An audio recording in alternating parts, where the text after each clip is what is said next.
میرے رسول پاک علیہ السلام کا دروازہ سب سے بڑا دروازہ ہے، حضور کا دروازہ سب سے بڑا دروازہ ہے، لیکن میرے دوستو یاد رکھنا نبی پاک علیہ السلام نے بھی لوگوں کو جب رستہ دکھایا ہے تو رب کریم کا رستہ دکھایا ہے، اللہ کا رستہ دکھایا، اللہ کریم کا رستہ دکھایا، لوگوں رب کی طرف توجہ کرائی۔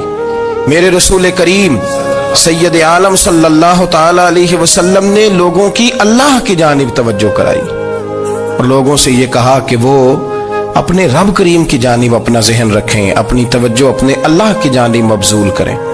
میری بات کو اچھے طریقے سے سمجھیے گا، علم اللہ تبارک و تعالی عطا کرتا ہے تو اسے اللہ کی عطا ہی سمجھنا چاہیے۔ کچھ لوگوں کے پاس علم ہوتا ہے پر علم نافع نہیں ہوتا، وہ ٹامک ٹونجا مارتے رہتے ہیں ساری زندگی۔ علم کو اللہ کی عطا سمجھیں، اپنی عقل پر اپنے شعور پر زیادہ بھروسہ نہ سمجھیں، نظر اللہ پہ رکھیں۔ حضرت مولا علی شیر خدا کرم اللہ تعالی وجہہ الکریم سے کسی نے پوچھا تھا بڑا عالم کون ہوتا ہے؟ ہمارے ہاں تو اب وہ والے عالم پائے جاتے ہیں نا اللہ ماشاءاللہ، جو ممبر پہ بیٹھتے ہیں تو دعوے ہی دعوے ہیں، ممبر پہ بیٹھتے ہیں تو دعوے ہی دعوے ہیں، اس طرح کے عالم ہمارے ہاں پائے جاتے ہیں۔ وہ ہر بات میں دعویٰ کرتے ہیں، میں یہ کر دوں گا، میں وہ کر دوں گا۔ یہ مزاج علماء کا نہیں۔ حضرت علی المرتضیٰ سے کسی نے پوچھا بڑا عالم کون ہوتا ہے؟ فرمایا بڑا عالم وہ ہوتا ہے کہ جسے مسئلے کا پتہ نہ ہو تو وہ کہہ دے مجھے نہیں پتا، میں پتہ کر کے بتاؤں گا، غلط بات بیان نہ کرے۔ امام مالک سے کسی نے کوئی مسئلہ پوچھا تو آپ فرمانے لگے مجھے اس سوال کا جواب نہیں آتا، ہمارے بزرگ سمجھاتے کیا ہے؟ وہ کہنے لگا آپ اتنے بڑے امام ہیں تو اس سوال کا جواب نہیں آتا۔ آپ فرمانے لگے اگر مجھے ہر سوال کا جواب آتا پھر تو میں خدا ہوتا، مجھے ہر سوال کا جواب نہیں آتا، مجھے تو اتنا آتا ہے جتنا میرے رب نے مجھے عطا کر دیا ہے۔ اپنی نظر اللہ پہ رکھیں، نکل آئیں اس معمے سے باہر کہ میں کوئی بلا ہوں، مجھے بڑا پتا ہے، میرے پاس 6 ڈگریاں ہیں، مجھے 10 جگہ پہ تدریس کا شغف حاصل ہے، اس سے نکلیں باہر۔ قرآن مجید دیکھیے گا اللہ تعالیٰ نے ارادہ قدرت فرمایا کہ میں حضرت آدم کو بناؤں گا، پھر بنانے کے بعد فرمایا فرشتوں سجدہ کرو آدم کو، سب نے سجدہ کیا الا ابلیس ابا واستکبر وکان من الکافرین، سب نے سجدہ کیا سوائے ابلیس کے، اس نے انکار بھی کیا، تکبر بھی کیا اور کافروں میں سے ہو گیا۔ تو یہ جب اللہ تعالیٰ نے سجدہ کرایا تو کیسے کرایا؟ اللہ تبارک و تعالیٰ نے نا حضرت آدم کو علم سکھایا خود، وعلم آدم الاسماء کلہا، خود اللہ فرماتے ہیں کہ میں نے جناب آدم علیہ السلام کو تمام اشیاء کے نام سکھائے، سب اشیاء کے نام سکھائے۔ تو وہ چیزیں پھر میں نے نا اللہ فرماتے ہیں میں نے فرشتوں پہ پیش کی، میں نے کہا کہ بتاؤ ان کے نام کیا ہے، تو فرشتوں نے جو جواب دیا وہ سمجھنے والا ہے۔ اللہ نے چونکہ خود علم سکھایا تھا حضرت آدم کو، جناب آدم سکھایا تھا لیکن فرشتوں کو نہیں سکھایا تھا، تو اللہ کریم نے فرمایا فرشتوں اب یہ بتاؤ ان چیزوں کے نام کیا ہیں؟ تو فرشتے کیا کہتے ہیں؟ فرشتے عرض کرتے ہیں قالوا سبحانک لا علم لنا۔ آپ کبھی یقین کریں اس چیز کی لذت لے تو مزہ آ جائے۔ کہا قالوا سبحانک، کہنے لگے تو پاک ہے، قالوا سبحانک، کہنے لگے تو بھئی آدم علیہ السلام کو نام سکھا لیے، پھر فرشتوں کے سامنے وہ چیزیں پیش کر کے کہا ان چیزوں کے نام بتاؤ، تو فرشتے کیا کہتے ہیں؟ کہتے ہیں قالوا سبحانک، تو پاک ہے، لا علم لنا، ہمارے پاس کوئی علم نہیں، الا ما علمتنا، ہمیں تو اتنا پتہ ہے جتنا تو نے ہمیں سکھا دیا ہے، ہمیں تو اتنا پتہ ہے جتنا تو نے ہمیں، لا علم لنا، ہمارے پاس کوئی علم نہیں ہے، اتنا ہی پتہ ہے جتنا تو نے ہمیں سکھا دیا ہے، اس سے زیادہ ہمارے پاس علم۔ اور یہ کیوں تو نے ہمیں جتنا سکھایا اتنا پتہ ہے؟ فرشتے یہ نہیں کہتے یا اللہ تو زیادہ سکھا، آدم کو دیا تو ہمیں بھی دے، یہ نہیں فرمایا، فرمایا انکا انت العلیم الحکیم، اے اللہ تو علم والا بھی ہے اور حکمت والا بھی ہے، تجھے پتہ ہے کس کو کتنا دینا ہے، جتنا تو نے مناسب سمجھا جناب آدم کو دیا اور جتنا تو نے بہتر سمجھا وہ تو نے ہمیں عطا فرمایا۔